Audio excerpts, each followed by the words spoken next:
The alien warrior was left to die, until a human broke the rules to save her. Defiance and discovery. Lieutenant Zara Reyes gripped her MR-17 medical rifle tighter as she ducked behind the twisted remnants of what had once been a communication array. The acrid smell of burning polymer and ozone stung her nostrils, making her grateful for the partial filtration her combat helmet provided. All around her, the battlefield that had once been Outpost Epsilon 9 lay in smoldering ruins, testament to the ferocity of the Volturi assault. "This is Echo 7, she whispered into her comms. "Perimeter sweep complete. No survivors detected in sectors 4 through 6. Returning to extraction point." Static crackled in her ear before Captain Harlow's voice cut through. "Negative, Lieutenant. We've got new orders. Command wants a final sweep of the western ridge. Intelligence suggests a downed Sirian vessel in that sector." Zara frowned. The Sirians were humanity's strongest allies in the war against the Volturi Dominion, their crystalline technology and natural affinity for energy manipulation making them formidable warriors. But the western ridge was dangerously close to enemy lines. "Sir, extraction window closes in 20 minutes. That's barely enough time to." "Those are your orders, Lieutenant. Command specifically requested you for this. Something about your medical expertise. Sending coordinates now."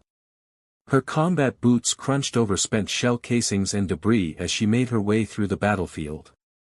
Her tactical display flickered occasionally, residual electromagnetic interference from the Volturi plasma cannons.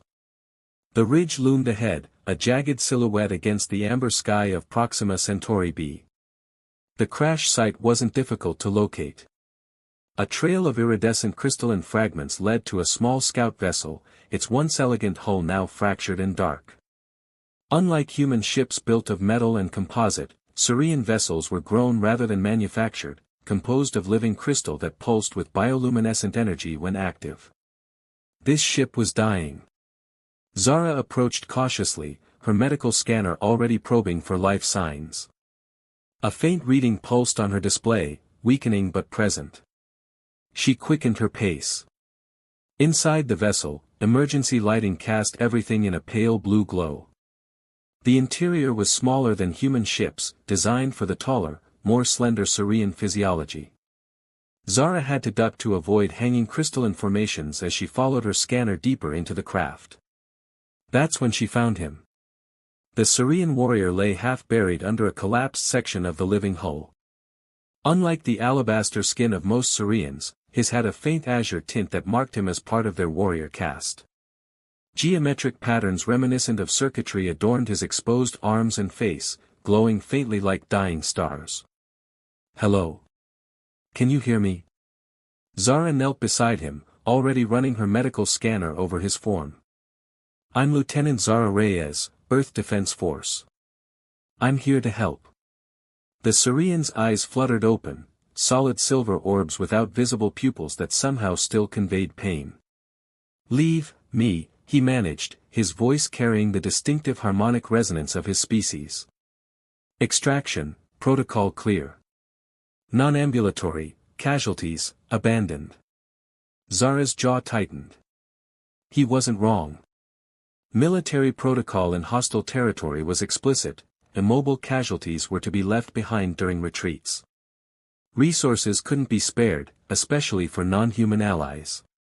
Her scanner completed its analysis. Extensive damage to his crystalline skeletal structure.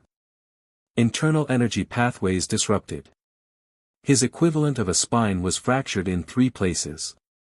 "What's your name?" she asked, already unpacking her medical kit. "Thorin," he replied, confusion evident in his tone. "Why waste time?" "Because I'm stubborn," Zara replied, administering a universal pain suppressor. "And I didn't join the medical corps to leave people behind." Her comms crackled. "Echo 7, status report. Extraction in 15 minutes. Contact made with Sirian survivor," she reported. "Preparing for medical evacuation." A pause. Then, "Negative, Lieutenant. Casualty status?" Zara hesitated. Non-ambulatory. Then you know the protocol. Gather any intelligence and return to extraction point immediately. She looked down at Thorin, whose silver eyes watched her with resignation. He understood. He expected to be abandoned. With respect, sir, she said, her voice steady, request permission to attempt stabilization and evacuation of the Sirian asset. His tactical knowledge could prove valuable. Denied, Lieutenant. That's a direct order. Return to extraction point now. Zara's finger hovered over her comm switch for a long moment before she made her decision. She switched off the device. What are you doing? Thorin asked, his voice stronger now as the pain suppressants took effect. Making an extremely unauthorized decision, she replied, injecting crystalline growth stimulants, experimental compounds developed specifically for Sirian physiology, into the damaged areas of his spine. This will hurt. Thorin's back arched as the stimulants forced his damaged crystalline structures to realign and grow. A sound like wind chimes in a hurricane escaped his lips, but he didn't cry out. Impressive pain tolerance, Zara noted, working quickly.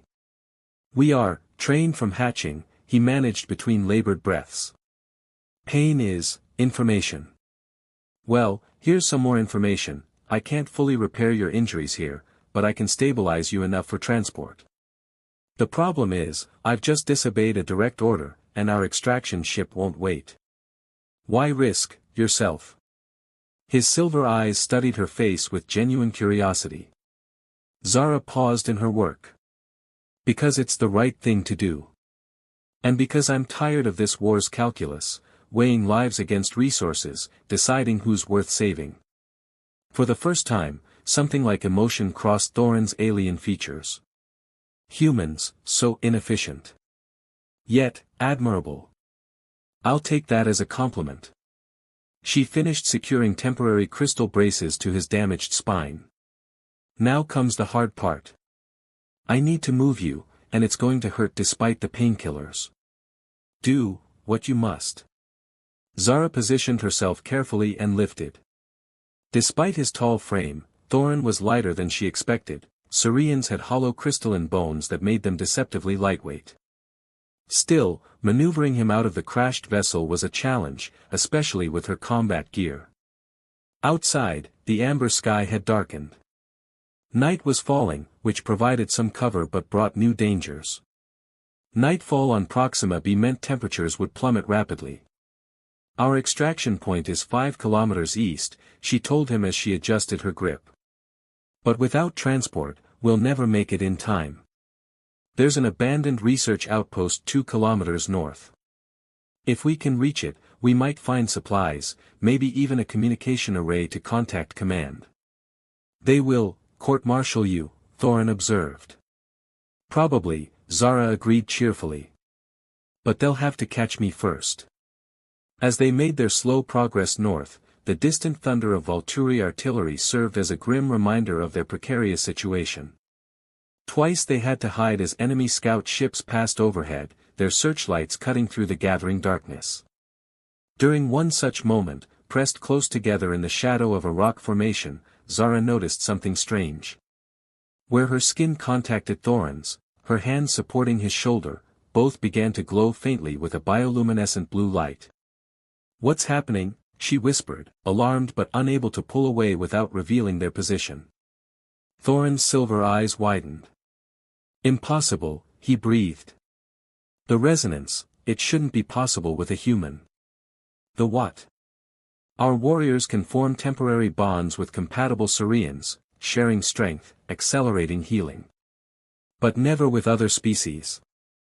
Your biochemistry shouldn't allow this. The glow intensified slightly, and Zara felt a curious warmth spreading up her arm. More surprisingly, she could feel Thorin's pain receding, his energy gradually strengthening. It appears, he said with something approaching wonder, that you are more unique than most humans, Lieutenant Zara Reyes. Just Zara, she corrected automatically, fascinated by the phenomenon. And apparently, so are you. The searchlight passed, and they continued their journey.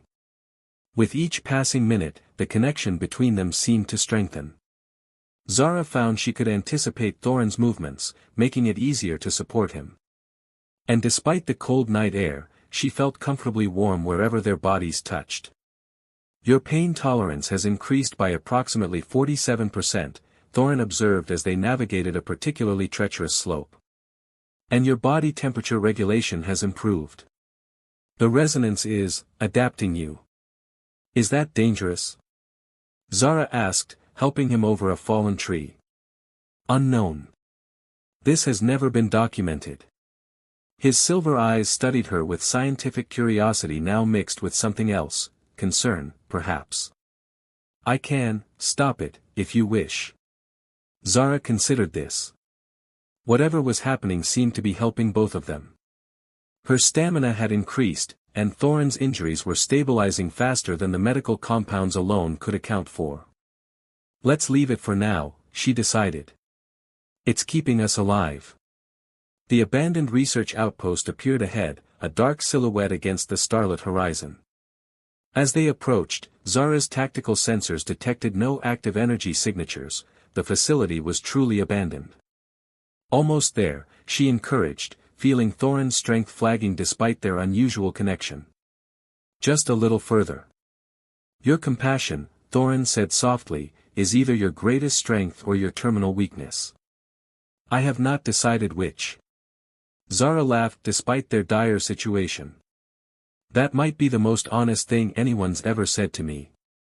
As they reached the outpost's sealed doors, the distant whine of Volturi engines grew louder. Reinforcements were coming. Their time was running out.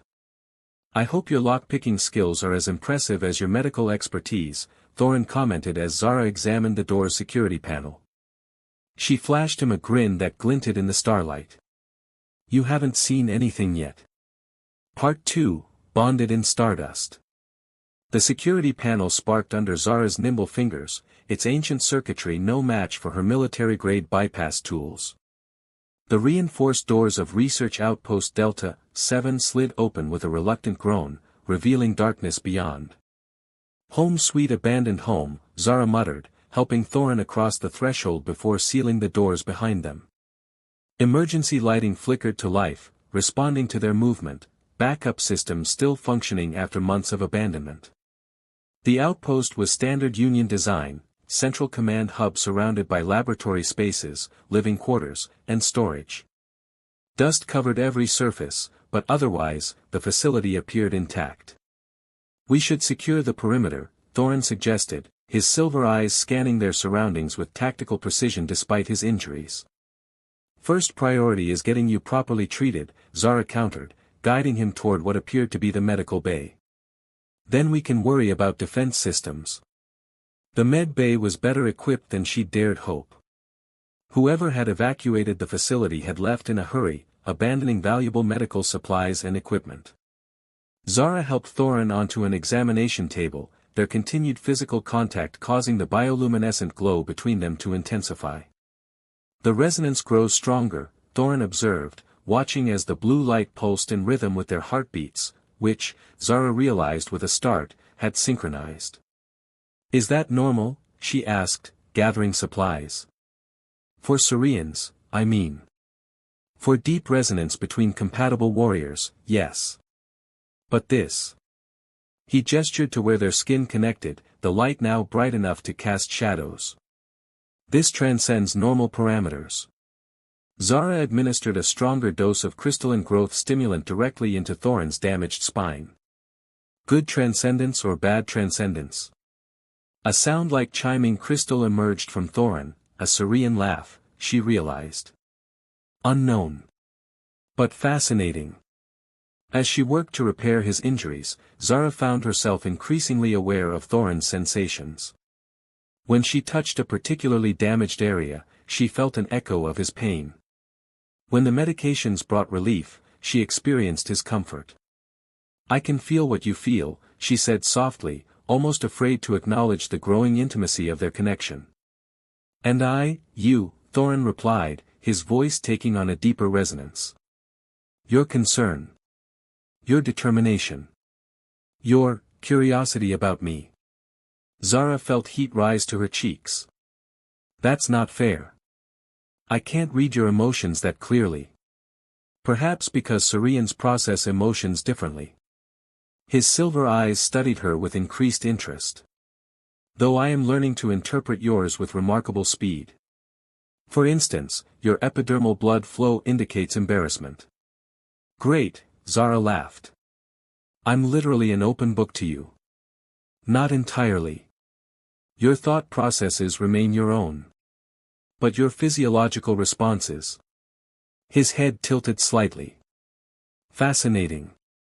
A distant explosion rocked the facility, cutting their conversation short. Zara's tactical display flickered to life, showing multiple hostile signatures approaching from the south. Volturi ground forces, she confirmed, reaching for her weapon. They must have tracked us. Thorin attempted to rise. I can fight. Not yet, you can't, Zara pushed him gently back. Your spine is still regenerating. Give it another hour. We do not have an hour, he pointed out. Another explosion, closer this time. The facility's lights flickered. Defense systems, Zara decided. If we can activate them. Command center, Thorin finished her thought. But I cannot move quickly enough. Their eyes met, and in that moment, Zara felt something shift in their connection.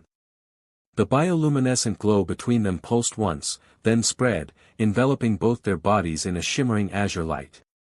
What's happening? She whispered, watching as the light sank into their skin, leaving a faint network of glowing patterns similar to Thorin's natural markings. The resonance has evolved, Thorin said, his voice filled with wonder. It is now a true harmonic bond, something usually achieved only between life-mated Sirian warriors after years of synchronization. Zara felt strength flowing through her body, enhanced reflexes, sharpened senses. More surprisingly, she felt Thorin's consciousness brushing against her own, not invasively, but like a gentle presence at the edges of her awareness. Can you stand? She asked. In response, Thorin rose from the examination table with fluid grace that should have been impossible given his injuries. The crystalline structures of his spine glowed brilliantly beneath his skin. The bond is accelerating my healing, he explained, testing his limbs. And enhancing your physical capabilities. We are sharing attributes. Another explosion rocked the facility, this one close enough to send dust raining from the ceiling. We need to move, Zara said, already heading for the door with a newfound swiftness that felt both foreign and natural. Command center.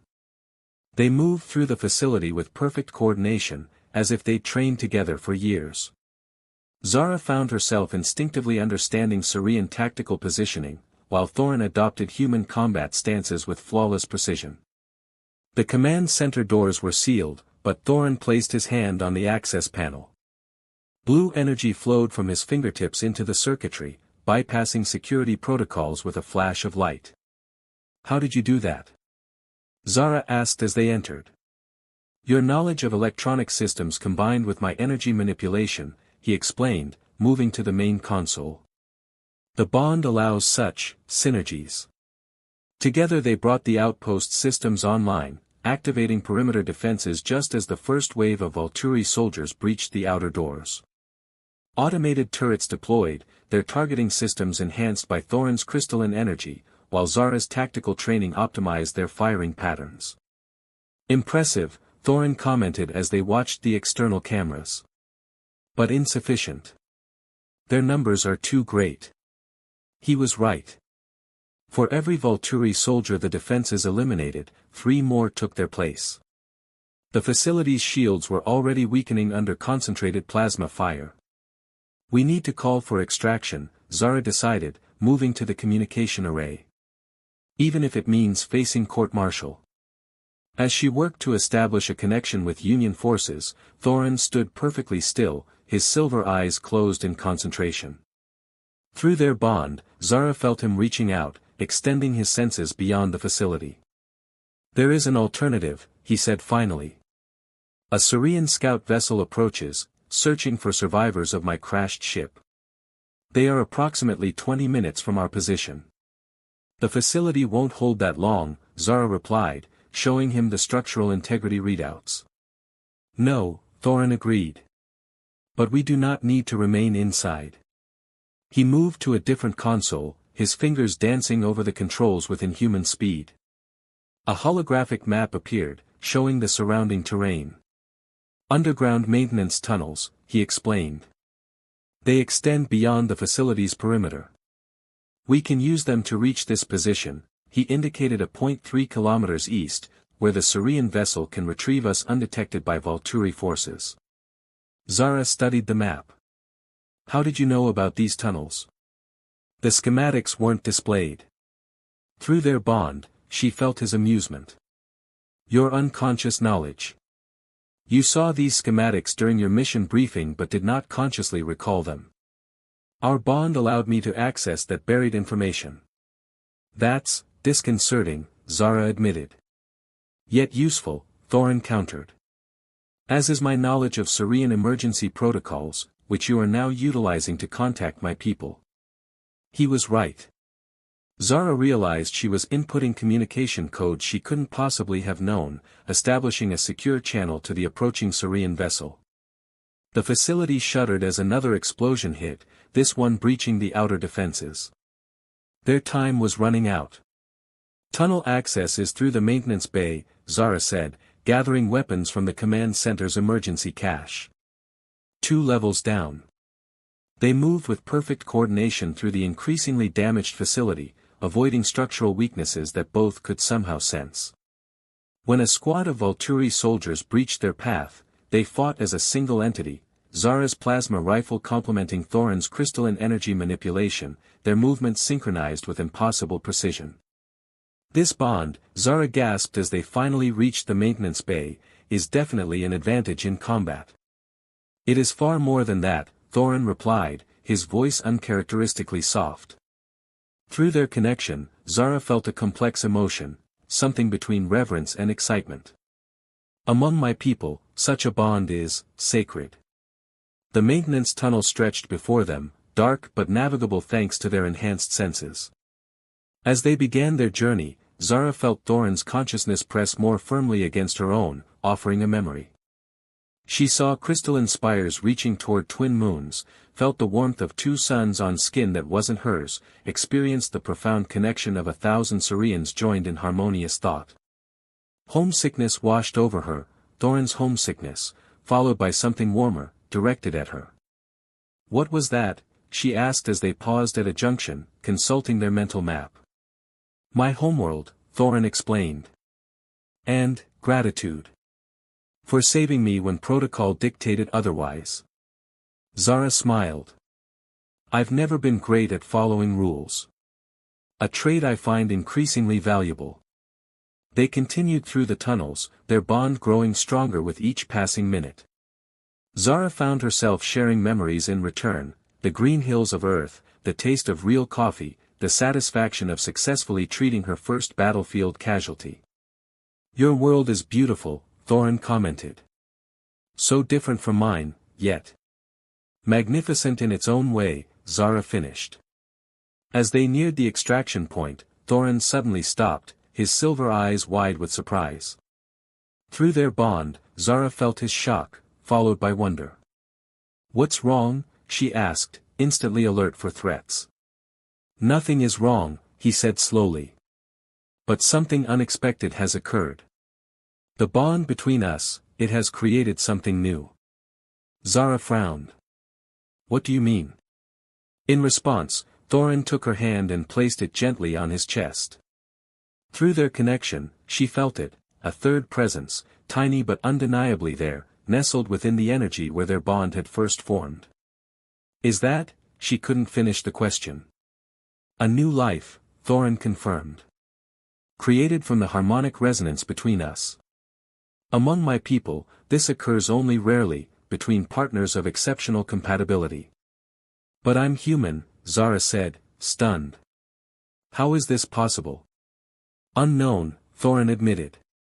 But the evidence suggests that on a fundamental level, our species are far more compatible than either of us realized. This child will be the first of its kind, part human, part Sirian. The implications were staggering. Humans and Sirians had been allies for decades, but true biological compatibility had never been demonstrated. This could change everything about their alliance, about the war itself. I understand if this is unwelcome, Thorin said carefully, misinterpreting her silence. Among my people, such bonds can be dissolved before life fully forms.